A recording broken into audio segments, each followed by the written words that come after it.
زمانے میں مسلمان ہے سب کو اٹھا کر لے سارے کو اٹھا کر کے قرآن کریم کی سورۃ نور کی دعائیں سنا دے. یہ بھی نہیں فرمایا سزا سنا ہے اتنے گولے لگیں گے جو خلاف کرے گا. السلام علیکم ورحمۃ اللہ وبرکاتہ. بسم اللہ الرحمن الرحیم نحمده ونصلي على رسوله الكريم اما بعد اعوذ بالله من الشيطان الرجيم بسم الله الرحمن الرحيم فرمایا لهم قلوب لا يفقهون بها. اللہ پاک جل شانہ فرماتے ہیں جس کا دل قرآن کریم سمجھنے کا عادی نہیں لهم قلوب لا يفقهون بها جس کا دل قرآن سمجھنے کے لیے تیار نہیں وَلَهُمْ أَعْيُنٌ لَا يُبْصِرُونَ بِهَا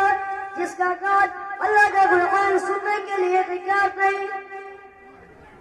أَمْ لَهُمْ آذَانٌ لَا يَسْمَعُونَ بِهَا جس کا کان خدا کا قرآن سننے کے لیے تیار نہیں. خدائی فیصلہ سنو اللہ کے قرآن کا فیصلہ سنو اللہ کی کلام کا فیصلہ سنو جس کا کان میرا کلام سننے کے لیے تیار نہیں جس کو میرا قرآن سن کے مزہ نہیں آتا جس کو میرا کلام سن کے حلاوت نہیں آتی جس کو میرا کلام سن کے لذت نہیں آتی جس کی روح تازی نہیں ہوتی جس کو لطف نہیں آتا جس کو قید نہیں آتا جس کو سلوک نہیں آتا جو میرا قرآن سننے کو تیار نہیں جو میرا قرآن آنکھوں سے دیکھنے کو تیار نہیں جو میرا قرآن سننے سمجھنے کے لیے تیار نہیں. آخر خدائی فیصلہ سنو فرمایا اولئک کالانعام.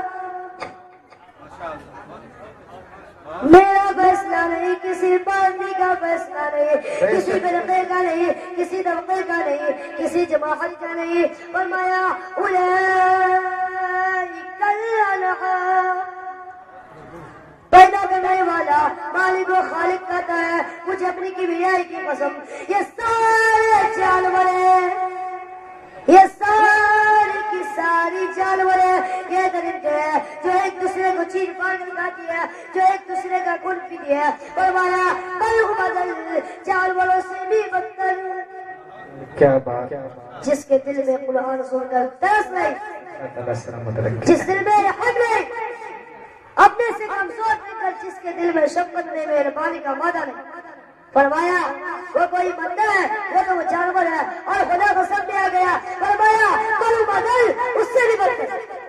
اللہ والے جو ہے وہ ان خصلتوں کو دور کراتے ہیں اور وہ آدمی کے مزاج اور دل میں سے ایسی چیزیں نکالتے ہیں جو اس کی بربادی کا ذریعہ بنتا ہے. دل کی بیماری کا کسی کو فکر نہیں بخار ہو جائے آگ چل جائے آپ کو پتہ چل جاتا ہے نشہ ہو جائے آپ کو پتہ چل جاتا ہے کھانسی ہو جائے پتہ چل جاتا ہے دل کی بیماری کیا پتہ چلتا ہے. صحابہ کرام رضوان اللہ تعالی علیہم اجمعین کی جماعت کے اللہ پاک کے محبوب حضرت محمد رسول اللہ صلی اللہ علیہ وسلم نے دلوں کی صفائی کی پہلے لوگ جھوپڑیوں میں کچے کوٹوں میں رہتے تھے نہ اتنی صفائی کی نہ اتنی ترقی. آج برتنوں کی صفائی دیکھو کپڑوں کی صفائی دیکھو مکان کی صفائی دیکھو رات دن بس کسی دھندے میں لگے ہوئے ہیں. سارا دن برتن دھونے سے فرصت سارا دن کپڑوں کے بلوٹ اور سوال میں فرصت. تو اللہ والے ایسے موقع پر بڑی عجیب بات کہتے ہیں وہی مجذوب علی رحمت کہتے ہیں یہ بظاہر تو ہر شے میں بے حد صفائی بظاہر تو ہر شے میں بے حد صفائی مگر دل میں گندگی انتہائی. بظاہر تو ہر شے میں چہرے کی صفائی بدن کی صفائی نہ جانے کتنے قسم کا صابن ہے نہ جانے کتنے قسم کے پاؤڈر ہے نہ جانے کتنے قسم کی شیمپو ہے نہ جانے کتنے قسم کی کپڑے ہیں کیا چال ڈال ہے کیا نئے نئے ڈیزائن ہے وہ جذوب کرتا ہے سب کچھ دیکھ لیا بظاہر تو ہر شے میں بے حد صفائی مگر دل میں گندگی انتہائی. جس بیٹھک میں بیٹھ کر کھانا کھایا جس سے دار کی بیٹھک میں بیٹھ کے کھانا کھایا اسی کی بہن کو دیکھ کر ابرو پر ڈھکا ڈالنے کا پروگرام، جس دوست کے گھر میں بیٹھ کے کھانا کھایا اسی دوست کی بیوی کی عزت کرنے کا پروگرام ہے۔ پرانے زمانے میں اپنی دلی جیسے شہر میں اور کوئی دعوت کی جاتی ہے تو وہاں ایک مشورے میں نمک آتا ہے، سب سے پہلے عرب میں دستور تھا پرانے زمانے میں، اور کوئی دعوت کرتا کوئی تقریب کرتا سب سے پہلے نمک آتا تھا، ایک ایک انگلی ہر شخص نمک چاٹا تھا۔ کیا مطلب؟ جس نے نمک چاٹ کیا اب وہ نمک حرام نہیں بنے گا۔ اس گھر میں چوری کرنا، اس گھر کی ابرو کا غلط تصور لانا، اس گھر کی مال میں خیانت کرنا وہ حرام سے بچتا تھا۔ جس گھر کا میں نے نمک چکھ لیا اور مسلمانوں کی بات نہیں، ہندو کی بھی کی بات تھی کہ مولانا محمد علی صاحب دلتی سمد رحمۃ اللہ علیہ فرمایا کرتے تھے کہ ایک سکہ بہت بڑا، مسلمان اور ہندو مل کر اس کو ساتھ ملا کر لے گئے، جہاں اس گاؤں میں اس پنڈ میں ڈاکہ ڈالے صبر کر کے گئے، تکلیف اٹھا کے گئے، وہ سکھ ڈاکوں نے پوچھ لیا کہ کون سا گاؤں ہے کہ فلانا ہے، کہا کہ اچھا سارے کے سارے یہ تلاش کرو، یہ سوچ وچار کرو اپنے پنڈ کی، اپنے علاقے کی، کسی مسلمان کی، کسی ہندو کی، کسی سکھ کی، کسی چورے چمار کی، اس گاؤں میں لڑکی تو نہیں، ہمارے یہاں سے لڑکی تو شادی اور کیا نہیں آئی ہوئی۔ ان سالوں میں سے ایک کہنے لگا ہمارے بھرتی کی لڑکی جمع دار کی آئی ہوئی ہے، کہنے لگا واپس چلو، بیٹی بیٹی ہے، چاہے بھرتی کی ہو یا نواب کی ہو، ارے کل بیٹی کا ڈولا دیا تھا، آج زیادہ ڈریں گے شرم نہیں آئی، آج وہ رسول کہاں چلے گئے، اور ہم سب روزی فتنے ہیں، سکون نہیں، اطمینان نہیں، اطمینان آئے گا کیسے؟ ہمارے دل مہمان ہے، دل خراب ہے، آئے گا کہاں سے؟ صحابہ کرام رضوان اللہ تعالی علیہم اجمعین کی جماعت اس قدر اس بات میں محنت کی اور کوشش کی کہ غلط لقمہ بھی پیٹ کے اندر نہ چلا جائے۔ چنانچہ میں اعلان کر رہا ہوں 1,29,000 صحابہ کرام کالی کمبلی والے کے دیوانے اور بلوانے حضور کے ساتھ وقع کھانے والے، وقع کرنے والے، پتھر کھانے والے، اپنے بچوں کو ٹکڑے ہوتے ہوئے رکھ کر لا الہ الا اللہ محمد رسول اللہ کی صدا بلند کرنے والے صحابہ کرام کا یہ حال تھا۔ پیدل سفر کر کے جاتے تھے یہودی عیسائی، شام نکل گئے، فلسطین نکل گئے، ہندوستان آ گئے، 2 سال لگ جاتے تھے اپنی جوان بیٹیوں کو مسلمانوں کے گھروں میں چھوڑ کر آتے تھے، کبھی نگاہی نبوت جن کو رکھ دیا تھا، کبھی کسی صحابی پر کرنا برابر الزام نہیں لگا۔ ان یہودیوں کا، ان عیسائیوں کا یہ عقیدہ تھا کہ محمد صلی اللہ علیہ وسلم کے جو غلام ہے،